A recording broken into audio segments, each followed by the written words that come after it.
Hello, today is April 6, 2022. Let's update the Ukraine war.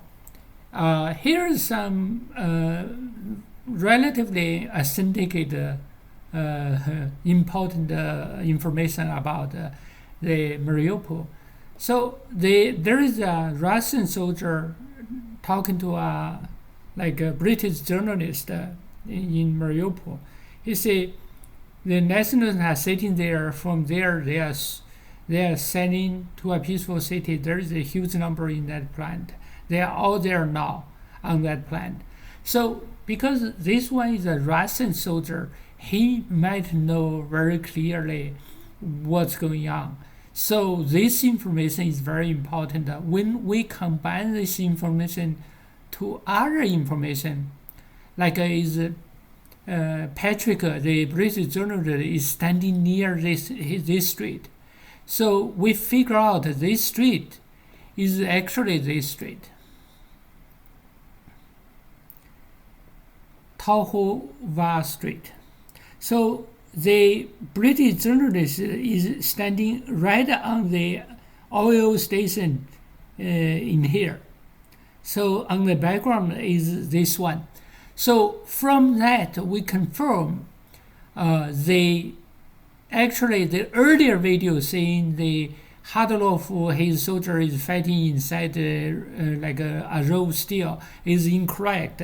They are actually more likely fighting in another factory, which is this one. And from another video, we also found out that there is a big surrender. We saw you in our last video that this surrender.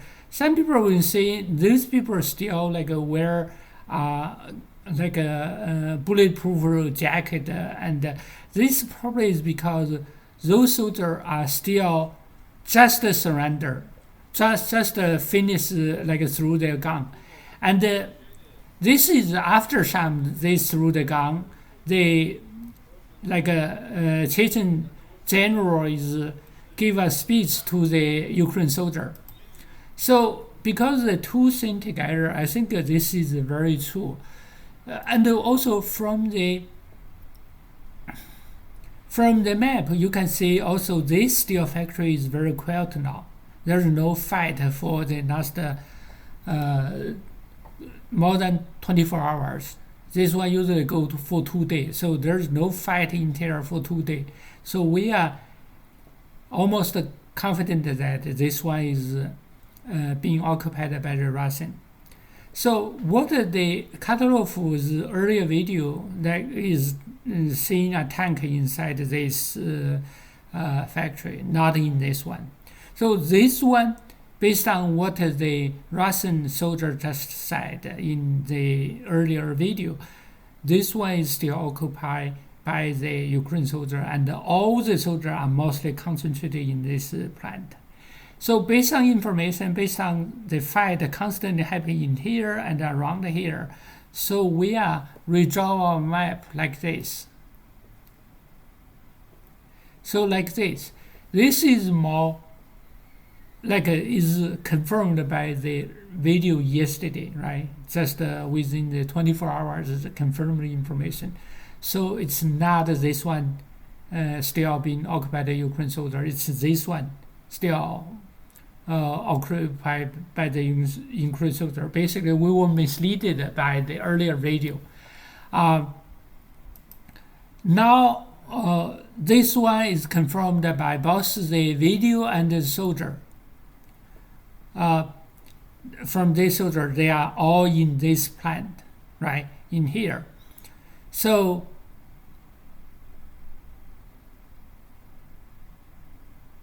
this is the information we update for the Mariupol. Another one I also want to update is that if you look at the heat map here, you saw a lot of fighting going on in here, right? And this one also happened about 2 days ago. So then we can assume that this area actually has a small group of the Ukraine soldier. So what happened is in here. It's in the 3 high-rise building and several of these buildings in here. So we assume this area is still occupied by the Ukraine soldiers.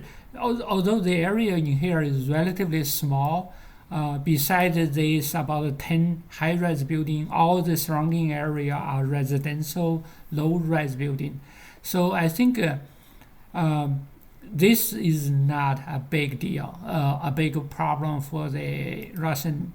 But nevertheless, we place a triangle in here to show there are some Ukraine soldiers in here, but the majority of them still in the Azov Steel factory. So that's the update about the Mariupol. Surprisingly, Russians seem to be waiting for Mariupol to finish. So there is almost no major development in other area, except one area in here, a very important area. So what happened is that in the south of the Irum, the strategic important area,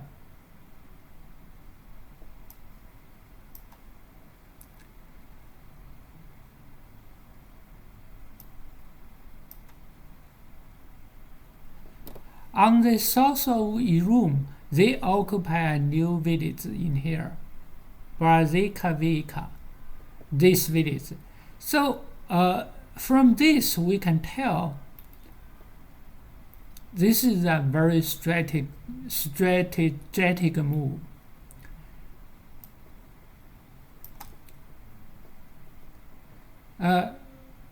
Why it is that? Because this is just we talked earlier, Irum is going to extend the south, and this one from Mariupol all around this area, they were going to push up to close this area.